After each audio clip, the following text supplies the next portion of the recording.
los contratistas que tienen más contratos aparte del de la entidad. Ok. Gustavo, de este porcentaje que estamos hablando, para hablar claramente, cuando uno habla de OPS, hay muchos que son lo que se llamaba antes, bueno, todavía corbatas, ¿cierto? Que son recomendados políticos que llegan y le dicen, Gustavo, que tengo un amigo, que el hijo de un amigo, y terminan contratados por el Estado un poquito sin necesidad. Y ha pasado en este gobierno y ha pasado siempre en la historia de Colombia. ¿Qué porcentaje son de esas corbatas y qué porcentaje son de personas que no tienen otra manera de contratar, que inclusive tienen cargos directivos en el Estado, pero están vía OPS? Bueno, el tema de las corbatas es histórico y es real. Yo lo he vivido, incluso con amigos. O sea, mucha gente que está pidiéndole empleo hace años, desde que era senador, y uno no le ha podido ayudar, entonces uno va y ayuda a un amigo y le dice, bueno, páseme la hoja de vida, miremos tal, y de repente lo llama uno un supervisor y dice, oiga, su amigo no viene a trabajar. ¿Por qué creen que porque uno les hizo el favor, ellos sencillamente van a cobrar? Y enseguida yo le digo al supervisor, pues sáquelo, porque es que tiene que ser así. O cuando la gente dice, bueno, en los territorios ganamos las elecciones, pero no nos han dado la oportunidad, el uribismo sigue mandando, los partidos tradicionales siguen mandando en los entes territoriales y en las entidades, etcétera. Entonces, pues obviamente es una obligación también de uno darle juego a las personas que han trabajado por ese triunfo, siempre y cuando sus hojas de vida cumplan con el perfil. Y a veces pasa también que no cumple, entonces hay que decirle, oye, esto no era una corbata, tienes que trabajar y tal cosa. Entonces uno los pone así y hay otras personas que no cumplen, pero la mayoría en realidad cumple. De hecho, yo tengo que defender los contratistas porque las entidades hoy se mueven mayoritariamente con los contratistas, porque los empleados de planta pues tienen unos regímenes pues mucho más, digamos, no quiero aquí herir susceptibilidades, pero el empleado de planta, por ejemplo, tú no lo puedes llamar después de las 5 de la tarde. Enseguida o a las 6 de la tarde ya le meten un proceso por acoso laboral, mientras que un contratista a veces lo ve uno un domingo ahí trabajando. Obviamente tienen más flexibilidad con sus horarios, el empleado de planta tiene que cumplir un horario y pues tiene otras dificultades, pero los contratistas mueven muchísimo más las entidades. Sí, en este caso, don Gustavo, los 300 contratistas que usted pretende sacar de la entidad o a quienes pretende no renovar. Creo Ricardo, no renovarles, sí. Ya salieron, ¿no? No han salido. No es sí, que vayan a salir, ya salieron. Se les venció el contrato. La mayoría les cumplió el contrato. No se renovaron. Es que entonces no se les... La manera más fácil en enero, como estamos, de sacar a un contratista es no renovarle el contrato. En este caso, las 500 personas, los 500 contratistas de los 800 que había, ¿sí pueden garantizar de manera absoluta y suficiente las funciones que estaban cumpliendo 800 contratistas? Sí, de hecho, miren, allá hubo un estudio de carga que yo recibí al ingresar a la entidad que decía que hacían falta 752 contratistas más. Yo, sin embargo, no hice caso omiso de ese estudio, porque ya venían, digamos, los congelamientos, los recortes, y de los 752 se engancharon 400. Ese estudio de carga se hace es de acuerdo en cada dirección o cada subdirección de cada entidad, pues hay un nivel de trabajo distinto al de los otros. Entonces se hizo un estudio de cargas y yo había podido contratar el año pasado hasta 752 nuevos contratistas, pero digamos se engancharon 400 nada más. Y se pudo funcionar, hubo quejas, tengo que reconocerlo, de varias direcciones en el sentido de que había mucha carga laboral, digamos, sí hubo una sobrecarga. Yo incluso a fin de año les agradecí el esfuerzo a todos los empleados, tanto de planta como contratista, porque se lograron los objetivos con menos gente. Entonces, para este año, como también hay menos plata para ejecutar, pues uno supone que también necesita menos gente. Y lo último que hice fue un rediseño de la entidad, que ya pasó todos los filtros en Hacienda, en Función Pública, en el DAPRE, y ya está para firma del presidente, que va a hacer que nosotros podamos formalizar cerca de 160 nuevos empleos, porque eso es una de las tareas que nos ha impuesto el presidente, es formalizar a los contratistas, pero obviamente muy complicado con una estrechez fiscal como la que tenemos formalizar a los 900 o 900.000 o 910.000 contratistas que hay hoy. Eso es muy difícil, o sea, cada formalización pues conlleva un costo que tiene que asumir Hacienda. Sí, director, usted acaba de decir que estas prestaciones de servicios se necesitaban en esas cantidades para poder ejecutar, dijo usted textualmente. Sin embargo, la ejecución de muchas de las entidades del Estado, como usted sabe, o del gobierno, pues no pudieron ejecutar. Entonces, si van a empezar a hacer cosas, como dijo ayer la doctora Laura Saravia, ¿no van a necesitar toda esta gente? No, sí, digamos es que la realidad de cada entidad es distinta. Digamos, a mí, yo más del 70% del presupuesto lo ejecuto muy fácil porque son transferencias. El resto, lo que es infraestructura y ya programas de hambre cero y de inseguridad alimentaria, pues sí requiere un esfuerzo de muchos funcionarios, el acompañamiento, que es ir a preguntar qué hace la gente con las transferencias, si las está usando bien, etcétera. Son contratos bastante grandes y esos se ejecutan con muchas personas. En las otras entidades, en las que, si ustedes van a analizar, yo no sé si ese reporte lo darán ya a mediados de este mes, pero todas las entidades tuvimos más o menos una ejecución aceptable, no excelente, pues para no decir mentiras, pero no fue tan paupérrima como se pensaba o como fue al comienzo. Es que el comienzo del año fue difícil, la verdad. Sí. Pero después de que ya agarramos ritmo y de que ya se fue cada ministerio compenetrando, cada funcionario nuevo, porque es que el cambio de un ministro requiere de todas maneras unos meses de aprendizaje, de hacer el empalme y bueno, lo que les dije ahorita, de contratar su equipo de personal de confianza, de todo eso lleva 2-3 meses y eso frena mucho la ejecución. Por eso el presidente nos decía, quiero arrancar con mi nuevo gabinete desde enero, pues para no tener esos tiempos muertos ahí en la mitad del año. Entonces, y se suponía que el 5 de enero salía. Sí, y se suponía que el 5 de enero, de hecho, salía ese informe de ejecución presupuestal. ¿Para cuándo, perdón? Se suponía que el 5 de enero, es lo que me habían dicho a mí en el Ministerio de Hacienda. Sí. Todavía no, y está pendiente, pero quiero preguntarle, doctor Gustavo Bolívar, sí, pero volviendo a nuestro tema, le quiero preguntar por esto que estamos hablando hoy, por el recorte de contratistas, porque en el PIG del gobierno o en la contabilidad del Estado, los contratistas vienen por fuentes de adquisición de bienes y gasto y servicios dentro de gastos de funcionamiento. ¿Cuánto va a pesar este recorte de los congresistas, de los contratistas, por ejemplo, dentro de ese 70% de gastos de funcionamiento que piensa mochar el gobierno también en un gran decreto que está a la espera con el aplazamiento de los 12 billones de pesos? En el caso puntual suyo, ¿cuánto pesa este recorte de contratistas dentro de ese gran recorte que usted tiene que hacer en gastos de funcionamiento en el DPS? Es que la gente piensa que el peso de los empleados es bastante, digamos, con relación al presupuesto, pero yo le pongo un ejemplo de un presupuesto de 10 billones larguitos que tuve el año pasado. El presupuesto total de la nómina eran 268.000 millones, o sea, menos de un cuarto de billón.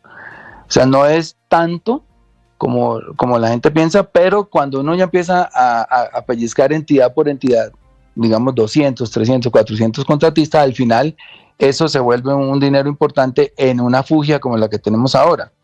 Pero digamos que si hubiera una bonanza, si el país tuviera unas finanzas un poco más bollantes, la generación de empleo dentro del Estado también es un factor de crecimiento dentro de la economía. O sea, es simplemente que nos vamos a contraer un poco mientras se sanean esas finanzas, pero no quiere decir que los empleados sobren, ni mucho menos, ni en el sector público, ni en el sector privado. Salvo las corbatas que dice Néstor que sí existen y que de verdad son odiosas y que sí van en detrimento del patrimonio. Ahora, con un agravante, Gustavo, mientras lo oigo estoy pensando, estamos entrando en época electoral. Usted sabe lo que significa sacar gente, recortar puestos de trabajo en época electoral, ¿no? Duro. Eso, pues mira, Néstor, eso muestra la responsabilidad del gobierno. El gobierno ha tenido varias actitudes que son antielectorales, por ejemplo el alza de la gasolina, que era muy necesaria, el alza de los peajes muy necesario, porque es que eso va en contra de las finanzas del Estado. esos subsidios a la gasolina, por ejemplo, nos tuvieron un costo electoral que yo lo pagué como candidato a la alcaldía porque se dieron precisamente en esos 6 meses, donde la gente pues obviamente protestó y con toda razón, porque no fue un alza que haya podido ser gradual si se hubiera hecho con los años, sino que como se detuvo el precio por 3-4 años, pues tocó soltarlo de una manera un poco, digámoslo, despiadada.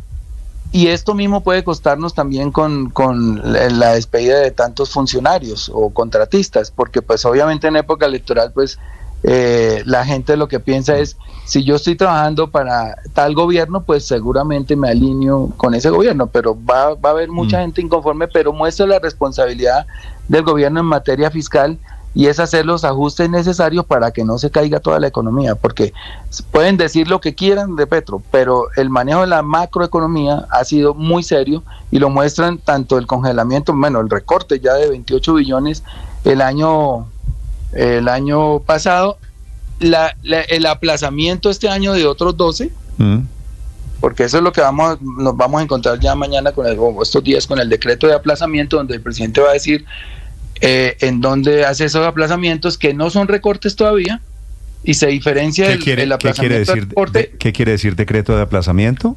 Exacto, le hago la diferencia. Nosotros tenemos un déficit de 12 billones en el presupuesto, ¿no? Se presentó por 523, pero está financiado por 511, sí. Entonces se van a aplazar 12, no a recortar, porque todavía no sabemos si aparezca un hecho sobreviniente en meses venideros que sea sano, que sea saludable para la economía y no tengamos que recortarlos. Si durante el trayecto del año no aparece ese hecho sobreviniente o ese nuevo dinero que pueda suplir esos 12 billones, hay que recortarlos, pero por ahora quedan aplazados. ¿Y aplazamiento de qué tipo? ¿Me quiere dar un ejemplo? Sí, pues ese fue el ejercicio que se hizo con el presidente a fin de año en Cartagena, que él nos llamó a cada uno de los ministros a decir, bueno, ¿dónde podemos aplazar aquí un recurso que no sea prioritario del programa?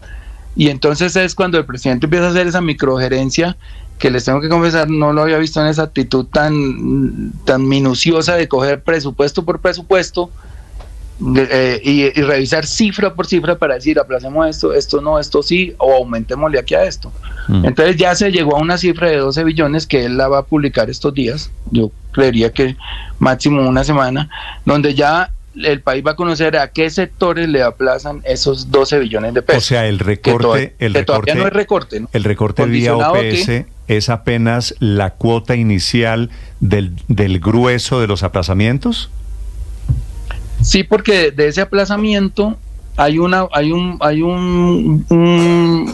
cifra que es de funcionamiento y otra que es de inversión, pero el presidente obviamente lo que está buscando es que la mayor cantidad del aplazamiento, por decir 8 de los 12 billones, no estoy dando cifras concretas porque no conozco todavía el decreto, pero podría ser así, que sean de funcionamiento y muy poco de inversión. Eso es lo que siempre buscamos para no afectar la inversión social. Sí, sí. Y a eso es a lo que se refiere, me imagino, el presidente Petro cuando dice, y lo ha dicho varias veces, que los recortes o aplazamientos no serán para los más vulnerables. Correcto. A eso se refiere. Pero como le digo, si de repente en los meses venideros mejora la situación, pues ya se descongela Usted me dice en los meses venideros mejora la situación, quiere decir si se nos aparece un milagro. Exacto, si nos aparece la Virgen, si se presenta un nuevo proyecto de financiación en el Congreso. El milagro, le iba a decir, eso se llama reforma tributaria. Si sube el petróleo, se vuelve a poner a $100. Es que hay muchos factores que no se esas son las cuentas que yo hago todos los años. De pronto el año entrante me gano la lotería. Pues sí, pues a nosotros nos ha tocado en esta situación así, porque lo concreto es que hay 511 y se gastan 523, entonces hay que aplazar 12 mientras se pueden conseguir, porque mire que por ejemplo en deuda se está liberando mucho cupo. Nosotros ya recibimos una deuda cercana al 56% del PIB y está en 47%, porque así como nos hemos quejado de que nos dejaron una deuda de corto plazo para pagar, pues como se está pagando, ahí se va a liberar cupo y de repente pudiéramos volver a echar manos de préstamos. Sí. Porque Gustavo, mire, usted dirige... Este año, por ejemplo, se van a pagar 112 billones de préstamos, entonces ahí se va a liberar ese cupo. Entonces de repente se puede hacer un endeudamiento como después de mitad de año y se pudiera solucionar el tema del aplazamiento. Usted dirige el Departamento de Prosperidad Social, que básicamente es la caja menor del gobierno en asuntos de subsidios. ¿Han pensado en algún momento, y allí está lo grueso del gasto público en Colombia, el asistencialismo, los subsidios, ¿han pensado en algún momento en recorte de subsidios? Sí, claro, no, de hecho ya hay, Néstor. Renta Ciudadana, que tenía dos componentes, que uno se llamaba Colombia sin hambre y otro rentas del cuidado, que son las madres cabeza de hogar con hijos menores, se va a reducir a solo las madres cabeza de hogar con hijos menores. Y empiezo yo, les cuento aquí, pues, digamos, puede ser noticia, ya hicimos reuniones con el Fondo Nacional, con el BAN Agrario, con el presidente del Banco Agrario y con el Fondo Nacional de Garantías, para empezar una gran masiva creación de cooperativas por todo el país con los beneficiarios que dejan de recibir el subsidio para apoyarles sus emprendimientos con préstamos y tasa subsidiada por Prosperidad Social. Entonces, la nueva etapa de las transferencias del asistencialismo, pasamos a la autogeneración de ingresos a través de la economía solidaria, para que la gente con sus propias manos cree su propio ingreso. Porque es que no podíamos... ¿Usted cree que la gente va a quedar contenta? Porque la gente se acostumbra, Gustavo, como usted lo sabe, porque usted tiene contacto con esos beneficiarios, la gente se acostumbra a recibir el cheque. ¿Usted cree que la gente queda contenta diciendo, ya no voy a recibir el cheque, pero te vamos a hacer un préstamo con muy buenas tasas de interés? Eso al comienzo va a ser mal recibido. Yo sé que la gente que está acostumbrada, es que este asistencialismo lleva 30 años, desde 1994. Y entonces, primero fue Familias en Acción, ustedes recuerdan, entonces cada año recibían una plata, pero como eso está sisbenizado, y nosotros focalizamos esas ayudas en el Sisben A este año, que es la gente en pobreza extrema, pues nos encontramos por el camino con que la gente le daba miedo salir de la pobreza para no perder el subsidio. Entonces se vuelve un subsidio perverso, porque perpetúa a la persona en la pobreza. Mire, tanto que nosotros tenemos una línea en Prosperidad Social que se llama Mejoramiento de Vivienda, y yo personalmente le he ofrecido a casas muy pobres que están en el piso, la tierra, que tienen techos de plástico, le digo, vamos a hacerle un mejoramiento de vivienda. Me dicen, no, porque perdemos el subsidio. Entonces miren lo perverso. La gente prefiere vivir 30 años en el mugre, en el barro, para no perder el subsidio. Entonces nosotros necesitamos sacudir eso. Sé que al comienzo vamos a tener muchos detractores, entre ellos pues propiamente los beneficiarios, pero en poco tiempo nos van a agradecer, porque les vamos a ayudar a perderle el miedo a salir de la pobreza. Ya que perdieron el subsidio, se tienen que lanzar a trabajar, y nosotros les prestamos las herramientas, que son el crédito y un periodo de gracia para que puedan despegar sus emprendimientos y subsidiarle la tasa de interés. ¿Cuántas personas dejarían de recibir subsidios en total, Gustavo? Más o menos. Más de 3 millones de personas. ¿3 millones de personas? Sí. Sí, porque mire, nosotros vamos a centrarnos en solo barbaridad. 3. Sí, eso va a ser, es difícil, y pues, a mí me gusta decirle mentira a la gente, pero hay 3 subsidios que se quedan, que son los que el presidente dice son las personas vulnerables que no pueden trabajar, que son los viejos, que incluso se les amplía la base, vamos a pagarle a más y más plata, porque se les pagaban 80, y ahora a partir de este año, con la entrada en vigencia de la reforma pensional, se les va a pagar 230,000. Le estábamos pagando a 1.700.000 viejos, ahora va a ser 3.100.000. Y las madres cabeza de hogar ya no van a recibir como en Familia de Nación, que recibían 160,000 pesos, sino 500,000. O sea, se les mejora, porque es que si queremos sacar gente de la pobreza, tiene que ser decididamente, no con 80,000 pesos nunca va a salir de la pobreza. Claro. Entonces se les dan 500,000 a las mamás. Ese es el aumento. ¿Y el recorte dónde es y de cuánto sería ese recorte? Digamos, ¿cuánto se ahorraría el DPS al dejar de entregar esos subsidios? Ya te cuento, Ricardo. Entonces, te estaba diciendo que se quedan 3 líneas que no son inamovibles, que son los viejos, los niños y las personas con discapacidad. Estoy peleando hace mucho rato y para que no se termine la renta joven, que es el auxilio que se le entrega a los estudiantes. De hecho, ya conseguí la financiación de por lo menos 6 o 7 meses de ese auxilio y seguramente voy a conseguir el del año. Y los demás sí se terminan o se transforman, es lo que queremos decir nosotros. Pero no es porque disminuya la cantidad de dinero que se les va a entregar, incluso aumenta con el ingreso de la reforma pensional. Para que tengan una idea, de esos 2.2 billones que nos costaba el subsidio a los adultos mayores, pasamos a 7.9 en el año. O sea, para 2026, que es un año pleno ya de entrada en vigencia de la ley, porque empieza en julio, entonces este año solo podemos contabilizar 6 meses.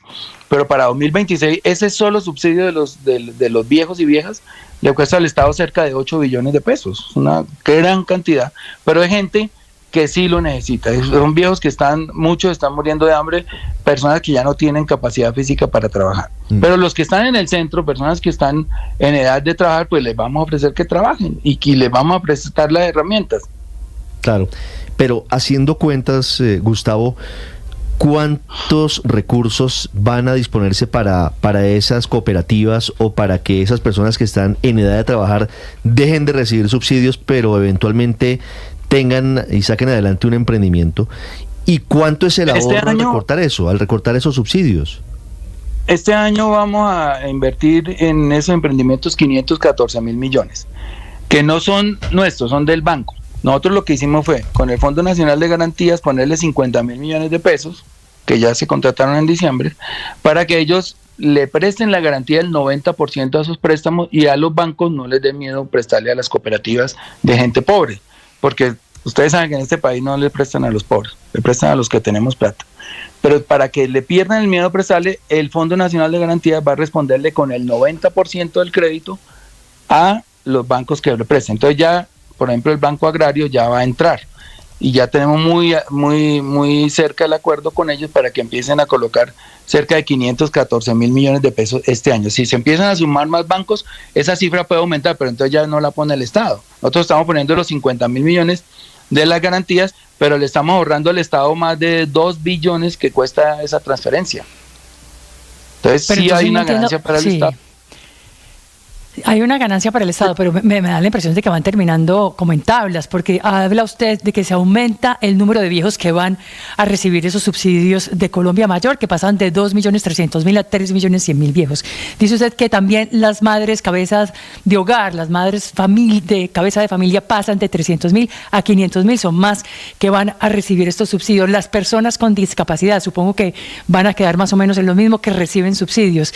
Y entonces, ¿en dónde están esos recortes a 3 millones de personas? ¿En qué se traducen? Y si nos puede enumerar exactamente cada uno de los programas que sería. Es decir, Colombia sin hambre, ¿cuántos? Renta joven, ¿cuántos? ¿Qué es lo que va a pasar concretamente, doctor Gustavo Bolívar? Mire, en renta joven tenemos 486 mil jóvenes. Y la idea es mantener el número, no aumentarlo este año, porque, digamos, habríamos abierto unas inscripciones que ya no se van a poder cumplir. Entonces, lo que hay, pagarlo este año. Los de los viejos, ese dinero no va a salir del erario.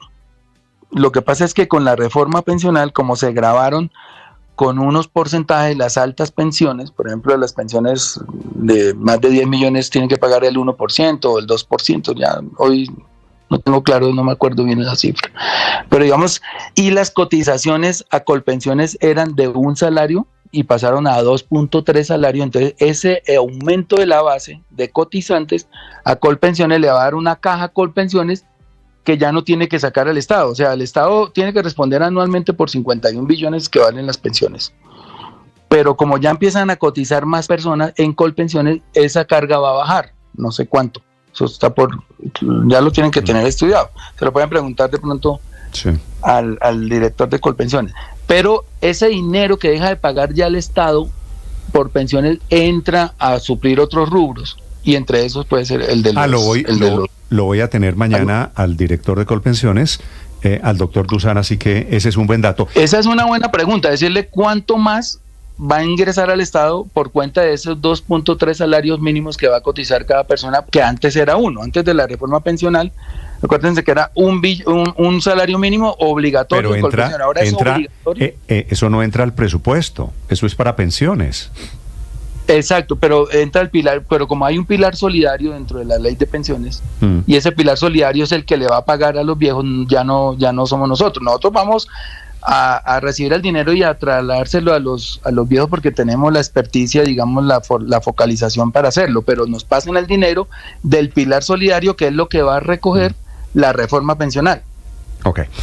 Gustavo, quiero hacerle una pregunta final que de pronto, puedo suponer yo, de pronto no le va a gustar mucho, porque comenzamos hablando de recorte en las OPS y terminamos hablando de recorte en subsidios.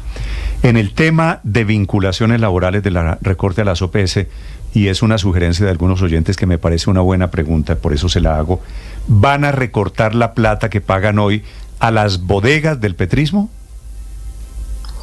Pero no, mira que esas bodegas son chiquitas. Yo tengo 3 personas, eso es marginal, pero no las tengo como mucha gente piensa para atacar a los opositores ni a los medios, sino para que cuenten las cosas que hacemos. Por ejemplo, hoy vamos a pagar Colombia Mayor, o sea, ellos nos dan una publicidad en las redes sociales que nosotros no tenemos en los medios, porque muchas veces para los medios no es noticia eso, pero para nosotros sí. Entonces ellos cumplen una función de hoy, como está la torta de la publicidad. ¿Y usted me dice que las bodegas suyas son chiquitas? 3 personas tengo, Néstor. Y si usted mira, en cada entidad, y no en todas, hay 1 o 2 personas que son medios alternativos. Tampoco es que sean... Pues yo le sigo el juego a usted con el tema de la bodega, pero bodega como tal, un hangar pues con 50 personas tuiteando, nunca ha existido. Por ahí en las campañas sí las montan, pero en el gobierno no, eso no ha existido. Sí. Mire, Gustavo, usted me parece un tipo sincero y le abono la sinceridad. Le reitero mi afecto, usted y yo pensamos diferente, pero le reitero mi afecto y mis deseos para que este sea un gran año para usted, para todo el mundo. Gracias, Gustavo. Bueno, Néstor, igual para ustedes, un feliz año y ahí seguimos hablando. Muy amables. Gustavo Bolívar hablando de la plata del presupuesto para este 2025.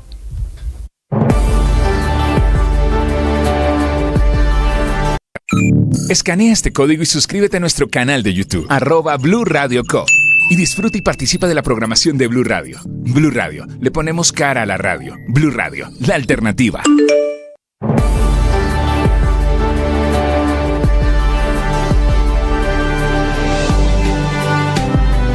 Esta es Blue, más que radio. Mis bodegas son chiquitas, dice Bolívar, Felipe. Ahí está. Estos son los anuncios. Hubo, Néstor, 2 confesiones antes de otra, de una expresión que me llamó mucho la atención. 1, que sí hay bodegas. No, y 2, que las campañas también las tenían. Sí, digamos, sí.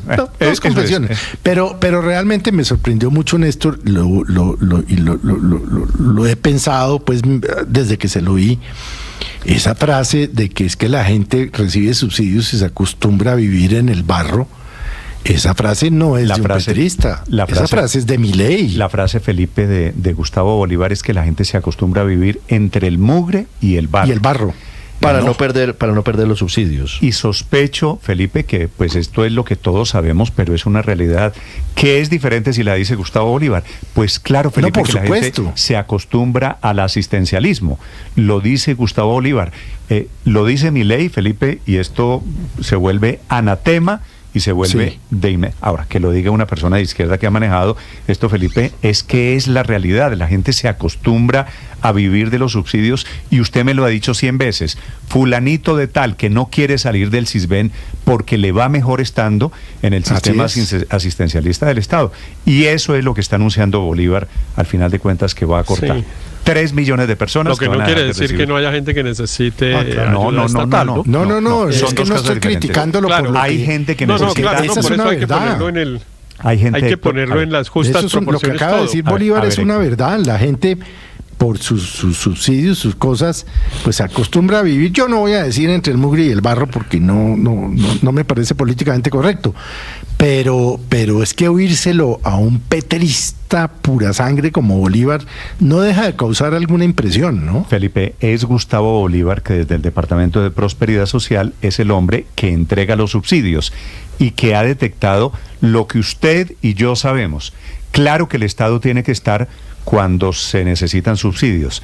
Esta discusión, Felipe, la hemos tenido cuántas veces, pero los subsidios no pueden ser eternos, lo está reconociendo Gustavo Bolívar, porque la gente se acostumbra y porque de una persona que recibe subsidios permanentemente se le agota la creatividad, no sale nada bueno. Pero hay algunos que que digamos que tampoco pueden ser transitorios. Por ejemplo, el de los viejos. Pues una persona ya en la tercera edad, digamos con 75 años, es que darle, eso es si está en pensión. situación de pobreza hay que darle un apoyo permanente, claro, pero a un joven, por ejemplo, de 17 años, pues evidentemente si el Estado puede darle un subsidio si llega a necesitarlo para mientras está formándose en la educación superior o lo que fuera, pero por supuesto que no puede mantenerlo ahí porque pues sí, pasa eso que se convierte en un incentivo perverso porque la gente pues entonces prefiere recibir el subsidio estatal a trabajar, como lo contaba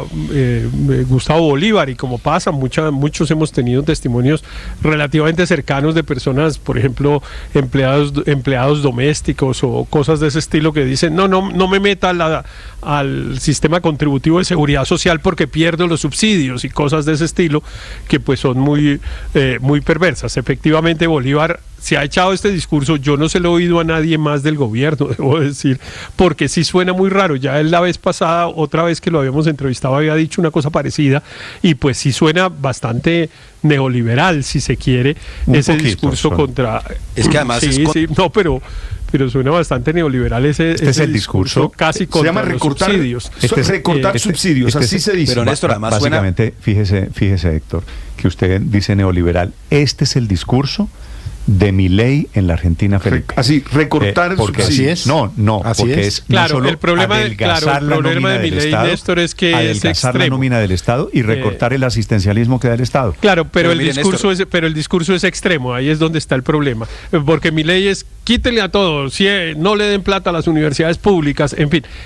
Es extremo, entonces llevar el discurso a cualquiera de los dos extremos, pues es malo.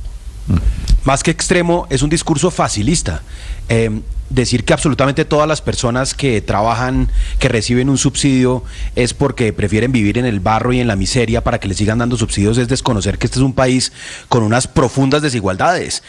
La gente del Chocó, la gente del Pacífico caucano, nariñense, estoy seguro que si pudieran salir a conseguir un trabajo decente, donde les pagaran un salario mínimo, si hubiera una empresa cercana, ahí estarían trabajando, no estarían pidiendo ningún subsidio, ni mendigando, ni viviendo en el barro.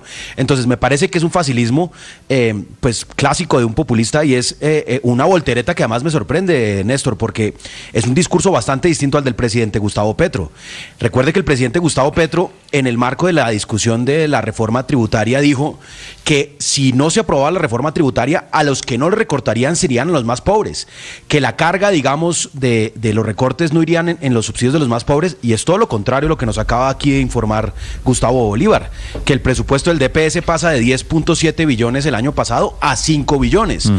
¿Y eso qué quiere decir? Pues 3 millones de colombianos pobres, de los más vulnerables, los que están llamados a proteger en este gobierno, pues sin ingresos. Sí. Entonces, a mí la verdad sí me sorprende ese extremo salto, pero por supuesto también debo reconocer que hay un elemento indiscutible, Néstor, y es que las finanzas del Estado requieren de ese tipo de medidas cuando la situación es crítica, porque hay que cumplir con la regla fiscal y porque hay que ser serio con las finanzas públicas. Es un poquito de bolsillo, o si no, los que terminan pagando los platos rotos son los más pobres. Es un poquito de bolsillo, pero también decisiones de carácter política que se dan cuenta, que entienden que los subsidios no pueden convertirse en rentas vitalicias. Son las 7 de la mañana, 34 minutos. En segundos el Padre Linero, en segundos la información deportiva. Andrés, discúlpeme que lo interrumpí. Mire, Néstor, que a veces oía yo al director Gustavo Bolívar y yo pensaba, bueno, a veces uno llega a un destino por lugares insospechados, por lugares que menos se imagina.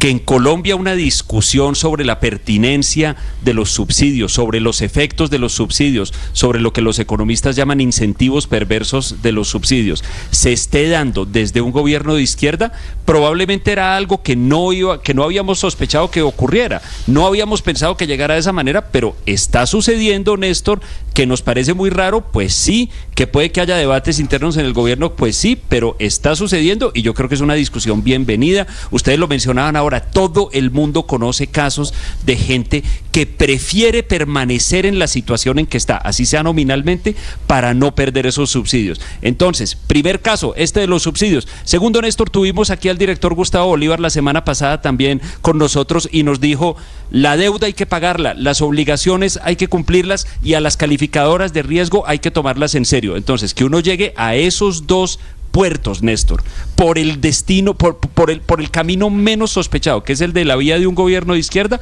el pues, de Gustavo, como sea, el de Gustavo a regañadientes si se quiere, pues sí, pero me parece muy bien. Néstor, 7 de la mañana, 35 minutos. María Consuelo, la última. En el 2016 yo tuve la responsabilidad de manejar la Secretaría de Integración Social después del gobierno de Petro en la alcaldía. Y el enfoque que le oigo a Gustavo Bolívar es totalmente diferente, porque precisamente la responsabilidad más dura que yo tuve fue focalizar subsidios, porque ellos habían dejado una dispersión de subsidios a todas las poblaciones, que lo que hacían era que prácticamente cualquier persona fuera sujeto de un subsidio. Y aquí lo importante es que la focalización lo lleva a uno a gastar o a canalizar la plata en la gente que realmente lo necesita. Yo coincido filosóficamente con eso. Hay que focalizar los subsidios y además valoro la valentía Néstor. de Gustavo Bolívar en decirlo, porque es muy difícil empezar a pensar con qué criterio a una persona sí y a otra no. A una con discapacidad sí y a una madre joven no. Pero a mí sí me parece que es absolutamente necesario. Yo respaldo esa política y me parece que lo importante es saber si van a ser capaces de hacerlo, porque eso combinado con la ley de la distribución del SGP, del Sistema General de Participación, pues en el mediano plazo lo que implica es la desaparición del Departamento de Prosperidad Social. Bueno, o un achicamiento, eso creo que también. Sí, pero al 10%. Creo que quedó claro. Entonces, creo que él sugirió que era la mitad del presupuesto. Si un director de una entidad acepta que es la entidad que está y que le da esa fuerza política, entre comillas, porque tiene la capacidad de repartir plata en campaña, dice que va a focalizar subsidios y a transferir las competencias, yo realmente le abono la franqueza, pero además respaldo esa política. Y agréguele que es en campaña electoral, que sí, él señor. reconoce que esto viene en golpe político cuando uno habla de la eliminación de subsidios para 3 millones de personas, que es lo que acaba de anunciar Bolívar. 7:38. Don Aurelio. Empezamos bien el 2025, ¿no? Porque toda la mesa estamos unificados en que este es un gobierno neoliberal. Creo que empezamos bien, estamos unificados todos, estamos en el gobierno neoliberal de Gustavo Petro. Y esto no es nuevo. Es que Petro desde mucho tiempo antes ha sostenido esa tesis, esa tesis neoliberal. Es una interpretación suya, Aurelio.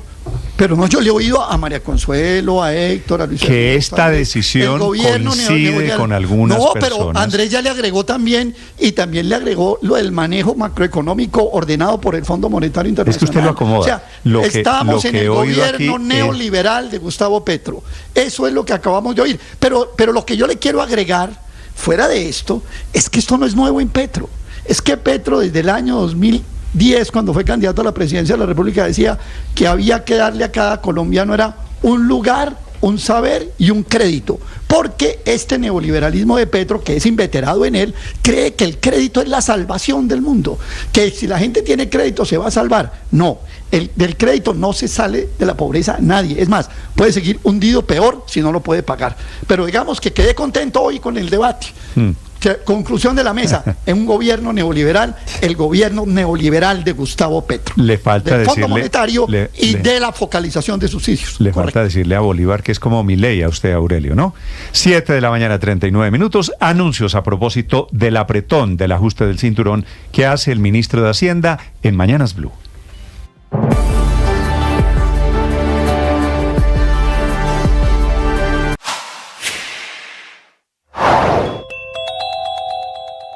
Según el ministro Guevara, todas las entidades tienen que reducir el gasto en contratos de prestación de servicios o firmar menos contratos o pagarle menos a los contratistas, pero no es lo único que le va a pasar a los funcionarios públicos.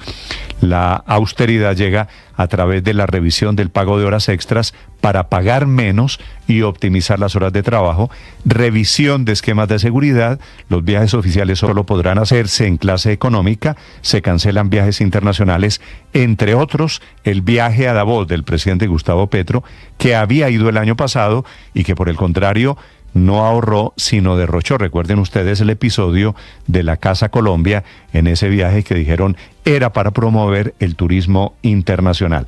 Se tendrá que recortar el gasto también en publicidad, se prohíben fiestas, regalos, souvenirs con decoraciones, tarjetas de presentación, no se podrán contratar impresiones a color, no se podrá contratar correspondencia para fines personales. Son las medidas que toma el ministro de Hacienda, que toma el gobierno todo, en un proyecto de borrador que ya está publicado, que está solamente a la espera de la firma del presidente Gustavo Petro.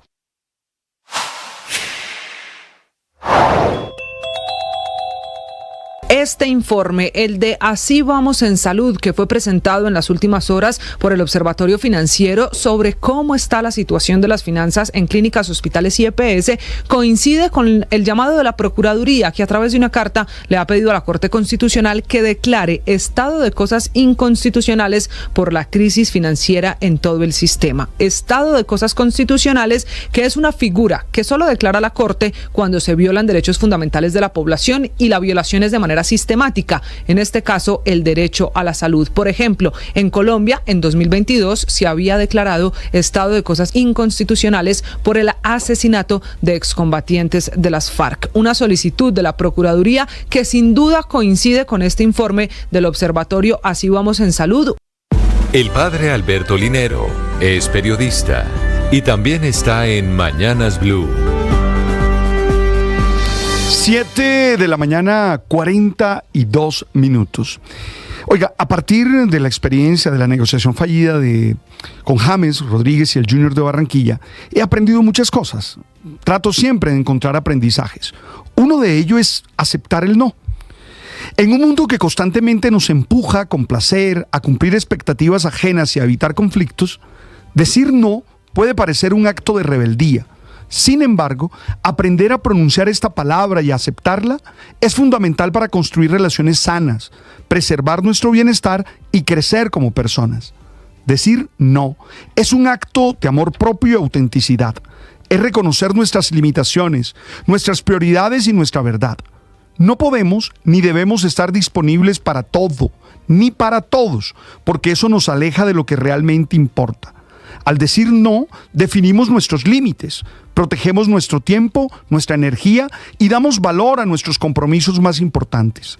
Es un acto que nos invita a ser coherentes con nuestros valores, sin miedo al juicio o al rechazo. Claro, no se trata de negarlo todo, sino de aprender a decirlo con asertividad, con respeto, dejando claro que no es un ataque, sino una decisión personal. Allí es donde las formas son muy importantes. Ahora, por el otro lado está aceptar el no. Requiere madurez emocional y empatía. No siempre es fácil recibir una negativa, especialmente cuando viene de alguien que nos importa o cuando estamos ilusionados o cuando estamos acostumbrados a obtener siempre lo que queremos. Sin embargo, aceptar un no es reconocer que el otro también tiene derecho a establecer sus límites y a cuidar su bienestar. Es entender que un no significa falta de amor, rechazo o desprecio, sino honestidad. Además, aceptar un no nos ayuda a fortalecer la resiliencia, nos permite comprender que la vida no siempre se ajusta a nuestros deseos y que debemos encontrar caminos alternativos, aprender de la experiencia y seguir adelante sin resentimientos. En este sentido, el no es una herramienta poderosa de comunicación y crecimiento. Nos permite ser fieles a nosotros mismos y a respetar la autenticidad del otro. Cuando aprendemos a decirlo y a recibirlo, creamos un espacio de confianza donde las relaciones son más genuinas, más libres de imposiciones. Hay que aprender a decir no, pero hay que aceptarlo también. Las victorias y derrotas, la pasión y la afición en juego y los datos de lo último en deportes se lo presenta Mañanas Blue. 7 de la mañana, 44 minutos. Es momento para los deportes en Mañanas Blue. Y antes de hablar de la novela de James Rodríguez, nuevo jugador del Club León de México, les cuento algo que acaba de ocurrir. La colombiana Camila Osorio ganó en la primera ronda del Australian Open por 6-4, 6-7 y 6-4 contra la griega María Sakkari, número 30 del planeta. En la siguiente fase enfrentará a la tunecina Ons Jabeur, la número 39 del ranking mundial.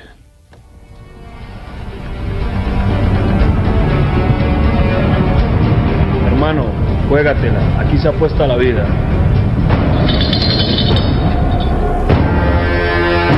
Así fue presentado James Rodríguez por el Club León como el gladiador Decimus con inteligencia artificial. En la pieza audiovisual sale a una arena con casco y armadura en la que para el balón con el pecho y remata como en el mejor gol del Mundial de 2014 en el Maracaná. En otro video, James ya saluda a los hinchas de la Fiera. Hola Fieras, ¿cómo están? Soy James Rodríguez, ya estoy aquí en la ciudad, con muchas ganas, con mucha ilusión. Nos vemos pronto, un abrazo. James firmó un contrato por $5 millones al año, más que los colombianos de la Premier, siendo Luis Sinisterra el que más gana con 4 millones y Luis Díaz de Liverpool con 3.5. León, equipo de la ciudad que lleva el mismo nombre en el estado de Guanajuato, jugará el Mundial de Clubes 2025, que contará con 32 equipos. Allí está en el grupo D junto al Flamengo de Brasil, el Chelsea de Inglaterra y el Esperanza de Túnez. Su entrenador será el argentino Eduardo Toto Berizzo, quien llegó a México el semestre pasado tras 2 años en la selección de Chile. Y hablando de los colombianos en la Premier, hoy hay duelo clave en la liga inglesa. Liverpool de Lucho Díaz, líder de la clasificación, enfrenta hoy al tercero, que es el Nottingham Forest. El duelo será a las 3 de la tarde y se espera que el Guajiro reaparezca tras no jugar contra el Accrington en la FA Cup. En Colombia, Di Mayor dio a conocer las fechas y horarios de los partidos de Superliga entre Atlético Nacional y Bucaramanga, los dos campeones de nuestro fútbol en 2024. La ida será en el Atanasio Girardot de Medellín el 29 de enero y el próximo miércoles a las 7:30 de la noche, y la vuelta se jugará en el Américo Montanini de Bucaramanga el jueves 6 de febrero a la misma hora, 7:30. El Junior de Barranquilla, por su parte, presentó otro refuerzo, Harold Rivera, mediocampista de 31 años que llega desde el América de Cali. Muy feliz, muy contento, agradecido con Dios porque me gustan los retos, sé que es un gran reto para mi carrera y quería tomarlo, muy ilusionado y muy enfocado para lo que va a ser este semestre, con muchas ganas, entregarnos al máximo para que todo salga muy bien. Junior de Barranquilla será el noveno equipo de Harold Rivera, quien disputó 46 partidos y anotó 3 goles con América el año pasado. Y en la B, el fichaje se llama Juan José Chocolo Ramírez. El creativo antioqueño de 22 años llega a préstamo al Real Cartagena desde Millonarios, donde disputó 14 juegos. En el equipo heroico ya había estado en la juvenil. Hoy vuelvo a Real Cartagena de manera muy diferente, con más experiencias y siendo un jugador totalmente diferente al que me fui. La salida del Chocolo Ramírez se suma a la de Omar Bertel al América y la del técnico Alberto Gamero. Millonarios por ahora no confirma la renovación de Falcao. La negociación está estancada, pues siguen buscando patrocinadores que ayuden al Tigre con el pago del impuesto al patrimonio.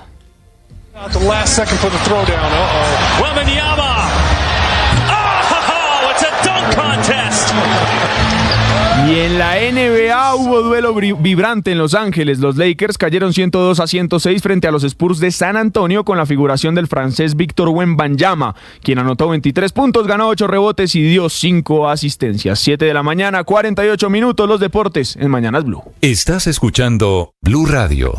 Escanea este código y suscríbete a nuestro canal de YouTube, @Blue Radio Co. Y disfruta y participa de la programación de Blue Radio. Blue Radio, le ponemos cara a la radio. Blue Radio, la alternativa.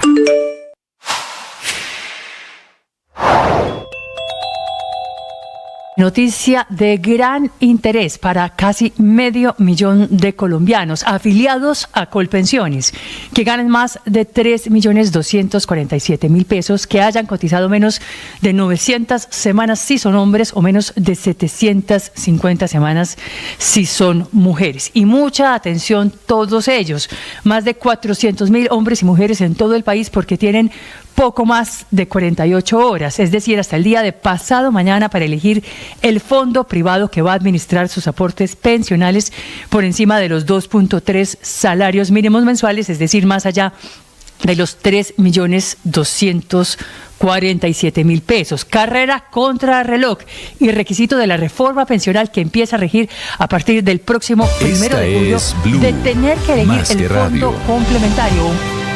7:49 minutos. Esta mañana hay una gran controversia en Estados Unidos con el nuevo presidente, que volverá a hacerlo desde el lunes de la semana entrante, Donald Trump, porque el fiscal que lo investigó dice que si no hubiera ganado las elecciones de noviembre pasado, hubiese sido condenado y estaría en la cárcel.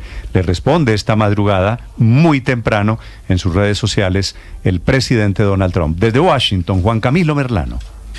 Néstor, dice el presidente electo Donald Trump que Jack Smith es un fiscal, abro comillas, patético, que no pudo lograr que su caso fuera juzgado antes de las elecciones. Es una arremetida durísima que lanza el presidente electo Donald Trump luego de que a la 1 de la mañana se publicara este reporte de 137 páginas en el que el fiscal especial Jack Smith detalla las pruebas en contra del presidente electo Donald Trump frente a uno de los casos. Son 2 reportes, pero este reporte que se publica hasta ahora es frente al caso que se estaba adelantando aquí en Washington por el intento de revertir los resultados de las elecciones presidenciales del 2020. Dice en este reporte Jack Smith, basado en entrevistas con 250 personas o testigos, que tenía las pruebas la Fiscalía, el Departamento de Justicia, para que Donald Trump resultara condenado por cuenta de sus intentos de revertir los resultados de las elecciones, pero que como va a ser presidente de los Estados Unidos, lo que se puede decir es que este reporte ya no aplica, quedará para el registro nada más estos 137 páginas.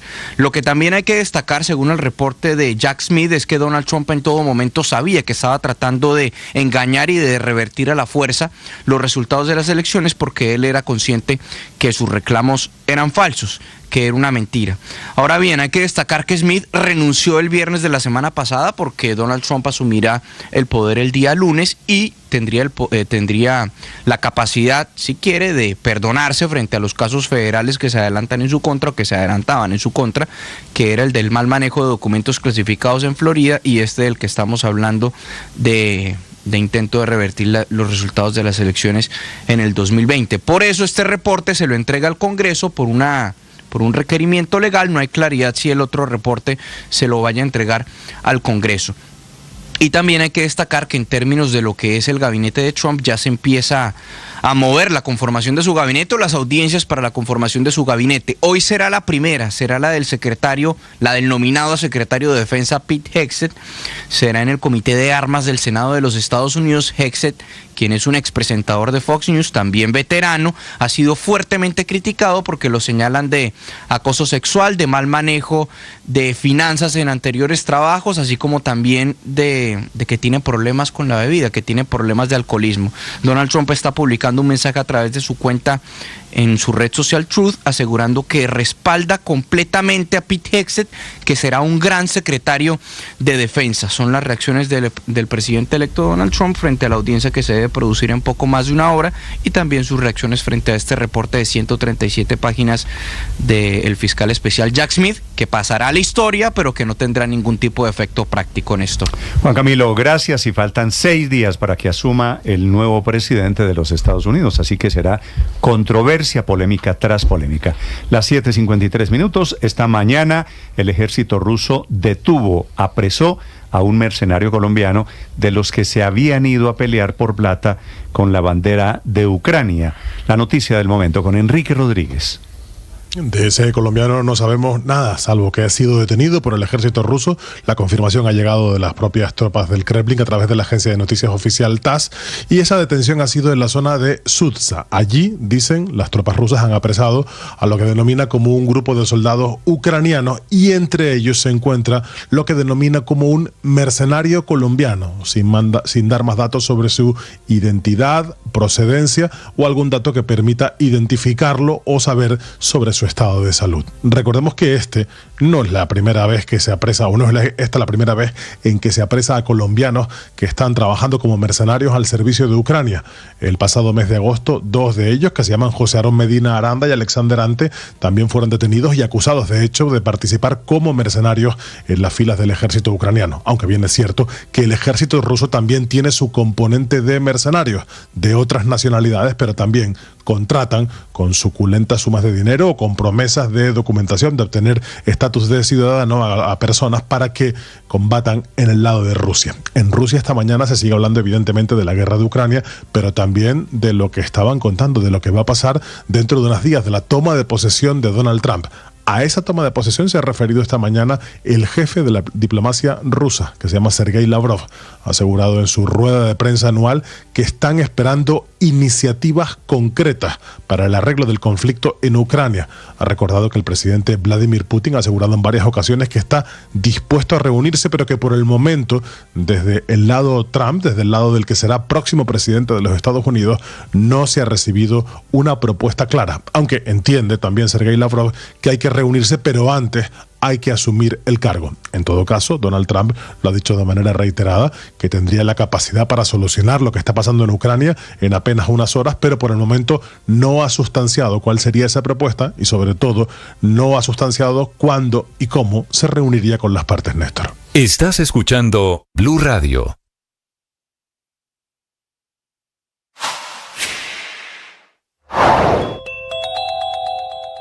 Las malas amistades, eso es lo que dejan. Esa fue la reacción de la mamá de uno de los 5 jóvenes rescatados de las redes de reclutamiento forzado de las disidencias de las FARC. La Procuraduría General de la Nación le acaba de pedir a la Corte Constitucional que declare el sistema de salud en Colombia con la figura de el estado de cosas inconstitucional, que describiría un problema sistemático que hay en el sistema de salud y la posibilidad de vulnerar, de violar derechos fundamentales. La procuradora para temas de salud en Colombia es la doctora Diana Ojeda. Doctora Ojeda, buenos días. Mucho gusto, Néstor, en saludarlo. Muy buenos días. Doctora Ojeda, ¿qué significaría en caso de que la Corte Constitucional declare el sistema de salud en Colombia con esta figura del estado de cosas inconstitucional? Bueno, significa una garantía para los derechos fundamentales de los pacientes, de los afiliados al sistema, que es la razón de ser del derecho a la salud de los colombianos, los 52 millones de colombianos. Eso significa que se tomen una serie de medidas, como ordenar que se revise de fondo la suficiencia de la UPC, que se paguen los presupuestos máximos, que se reconozcan los ajustes, que se revisen estas cifras, que se revise el presupuesto general en salud, pues este año es más grande que el año pasado. El año pasado fueron 92 billones, este año 95 billones, pero es que esos recursos no están yendo para el aseguramiento. Si miramos en los años anteriores, el valor que se destinaba, por ejemplo, a los hospitales públicos, yo tengo el listado de 2019, eran 120 mil millones, 55 mil millones en el 2021, 345 mil millones, 2022, 144 mil millones, y saltamos al 2023 con 1.2 billones. Y el 2024 empezaron con 5 billones destinados a los hospitales públicos, les tocó reducir a 2.4 billones, pero tenemos un estudio que la mayor parte de esos recursos pueden que tengan un fin loable, sí, crear hospitales, pero los resultados no se ven, los equipos básicos de salud no se ven. La compra de ambulancias, tengo casos en que están paradas porque la Secretaría de Salud, por ejemplo, debe todos los partes y no tiene 250 mil pesos para pagar. Procuradora, perdóneme así por el estilo. Perdóneme, la interrumpo, sí, porque usted está haciendo el diagnóstico. En caso de que la Corte, hipotéticamente declarara esa figura, el estado de cosas inconstitucional, ¿qué se arreglaría con ese paso que ustedes le piden a la Corte Constitucional? Pues ya la Procuraduría ha pedido esto en varias ocasiones. Quiero hacer un poco de historia. En el 2008 lo pidió. Surgió la 760 del 2008, que ha tenido una serie de avances, de crisis también, pero los gobiernos siempre han estado atentos a superar las diferencias que están plasmadas en esa T760. Esa tutela es un hito porque dio origen a la ley estatutaria de salud. En agosto del año pasado se le pidió nuevamente a la Corte Constitucional, en esa época no lo aceptó la Corte, quiero decir, en el 2008, pero se avanzó mucho en el sistema de salud colombiano. En el 2008, en el 2024, en agosto, se solicitó, como lo ha dicho la señora Procuradora, que se estudie la posibilidad de declarar el estado de cosas inconstitucionales. Y el 10 de enero le solicité a la Corte, este oficio fue radicado el 12, cuando inició nuevamente las sesiones de la rama judicial, le solicitamos nuevamente que se estudie la posibilidad de declarar un estado de cosas inconstitucional. ¿Para qué? Para superar toda esa crisis masiva que está sufriendo el país, el aumento de tutelas, el aumento de PQRs, la falta y desabastecimiento de medicamentos, el exiguo aumento de la unidad per cápita para asegurar los derechos y garantías en la prestación de los servicios. Todo esto hay que tenerlo en cuenta para que la Corte pueda tomar unas medidas. Otro tema es que los diferentes autos que ha venido sacando la Corte dan relación a un desempeño bajo o a un incumplimiento por parte del Ministerio de Salud.